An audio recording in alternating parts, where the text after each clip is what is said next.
இன்னைக்கு நம்ம இந்த வீடியோல என்ன பார்க்க போறோம் பாத்தீங்கன்னா Realme 2 Pro ஓட கேமிங் ரிவ்யூ எந்த அளவுக்கு இருக்கு அப்படிங்கறத இந்த வீடியோல நம்ம பார்க்க போறோம்.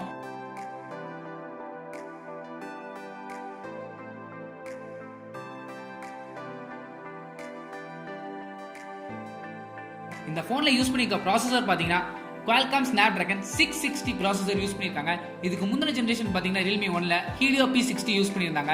இந்த Helio P60 பாத்தீங்கன்னா கிட்டத்தட்ட Snapdragon 660 ஈக்குவலான ப்ராசஸர் தான், அதாவது அபோவ் மிட் ரேஞ்ச் ப்ராசஸர்.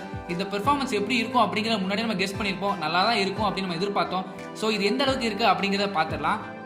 கூடவே இந்த கேமிங்கை சப்போர்ட் பண்றதுக்காக இவங்க 3 வேரியன்ட் கொடுத்துருக்காங்க. அதாவது 4GB RAM 64GB internal storage, அப்புறம் 6GB RAM 64GB internal storage, அப்புறம் 6GB RAM 128GB internal storage variant. என்ன பொறுத்த வரைக்கும் 4GB RAM போதுமானது தான். அது மட்டும் இல்லாம ஸ்டோரேஜ் உங்களுக்கு தேவைன்னா நீங்க எக்ஸ்பேண்ட் பண்ணிக்கலாம். ஏன்னா இந்த போன்ல UFS 2.1 ஸ்டோரேஜ் கொடுத்துருக்காங்க. ஸோ ஸ்டோரேஜோட ஸ்பீடு பாத்தீங்கன்னா நல்லா ஃபாஸ்டா தான் இருக்கும். இந்த போன்ல ஃபர்ஸ்ட் கேம் பாத்தீங்கன்னா பப்ஜி இந்த போன்ல லோட் பண்ணியாச்சு. இந்த கிராபிக்ஸ் பாத்தீங்கன்னா ஆட்டோமேட்டிக்கா டிஃபால்ட்டா மீடியம்ல போய் செட் ஆயிருச்சு.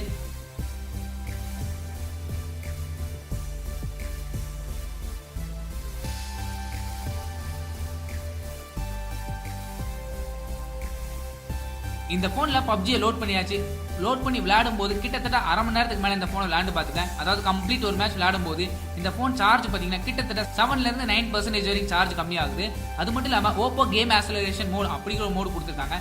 நெக்ஸ்ட் கேம் என்னன்னு பாத்தீங்கன்னா அஸ்பால்ட் 9. இந்த கேம் சைஸ் பாத்தீங்கன்னா கிட்டத்தட்ட 1.5 GB கிட்ட வந்துருது. இது பாத்தீங்கன்னா ஹை எண்ட் கேம், அதாவது கிராபிக்ஸ் இன்டென்ஸ் கேம் தான் இந்த அஸ்பால்ட் 9.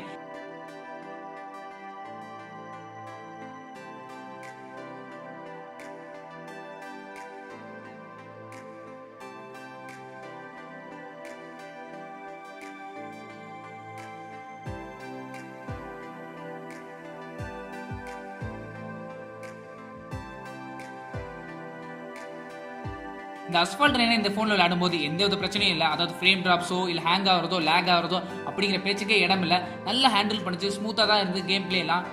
இந்த கேமே கிட்டத்தட்ட அரை மணி நேரம் கிட்ட விளையாண்டு பார்த்தாச்சு. அப்படி விளையாடும் போது இந்த போன் சார்ஜ் பாத்தீங்கன்னா 7ல இருந்து 10% வரைக்கும் சார்ஜ் டிஸ்சார்ஜ் ஆகுது. இது மேக்ஸிமம் நிறைய பேர் கேட்டாங்க, அதனாலதான் இதெல்லாம் மென்ஷன் பண்றேன்.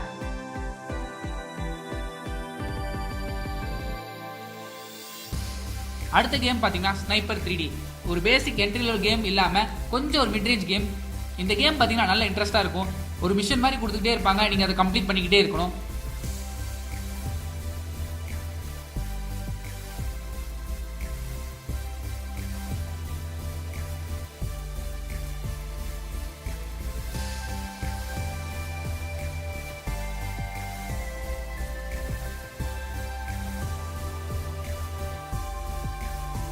இந்த கேம் இந்த போனை லோட் பண்ணியாச்சு. இதை விளையாடும் போது எந்த வித பிரச்சனையும் இல்லை. ஃப்ரேம் டிராப்ஸோ இல்லை ஹேங் ஆகுறதோ அப்படிங்கிற பேச்சுக்கே இடம் இல்லை. இந்த போன்ல தொடர்ந்து இவ்வளவு கேம் விளையாண்டாலும் ஹீட்டிங் ப்ராப்ளம் எதுவுமே இந்த போன்ல இல்லை. போன் லைட்டா வார்ம் ஆகுறது மட்டும் தெரியுதே தவிர ஹீட்டிங் ப்ராப்ளம் இந்த போன்ல சுத்தமா இல்லை. அடுத்த கேம் என்னன்னு பாத்தீங்கன்னா சப்வே சஃபர். இது முழுக்க ஒரு entry level smart phone game. ஆனா இந்த போன்ல விளையாடும் போது இதோட கலர்ஸ் பாத்தீங்கன்னா ரொம்பவே நல்லா இருக்கு. அது மட்டும் இல்லாம ஸ்கிரீன் பிரைட்னஸ் பாத்தீங்கன்னா ஒரு எக்ஸ்ட்ராடினரி பிரைட்னஸ்.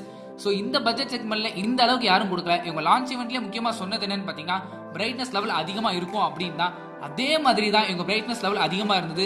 கான்ட்ராஸ்ட் ரேஷியோ பாத்தீங்க இந்த போன்ல ரொம்பவே அதிகமா இருந்தது. சோ பாக்குறதுக்கு கலர்ஸ் நல்லா பஞ்சியா இருக்கு. டிஸ்பிளே பார்த்தோன்னே எல்லாருக்கும் பிடிக்கிற மாதிரி இருக்கு. லாஸ்ட் கேம் என்னன்னு பாத்தீங்கன்னா வெக்டர். இந்த போன் கேம் பிளே மேக்ஸிமம் நம்ம எல்லாருக்கும் தெரியும். இதை பத்தி நான் சொல்லி தெரியணும் அவசியமே இல்லை. இந்த கேமோட கிராபிக்ஸ் குவாலிட்டி பாத்தீங்கன்னா இந்த போன்ல சூப்பரா இருந்தது. சுத்தமா இந்த போன் லேக் ஆகல, நல்ல ஒரு பெர்ஃபார்மன்ஸ் இருந்தது.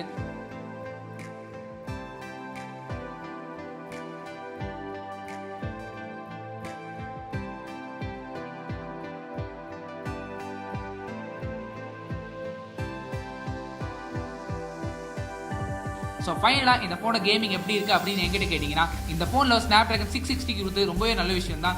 நல்ல பவர்ஃபுல்லான சிப் அப்படிங்கிறனால எந்த ஒரு கேமையும் ஈஸியாக ஹேண்டில் பண்ணிச்சு.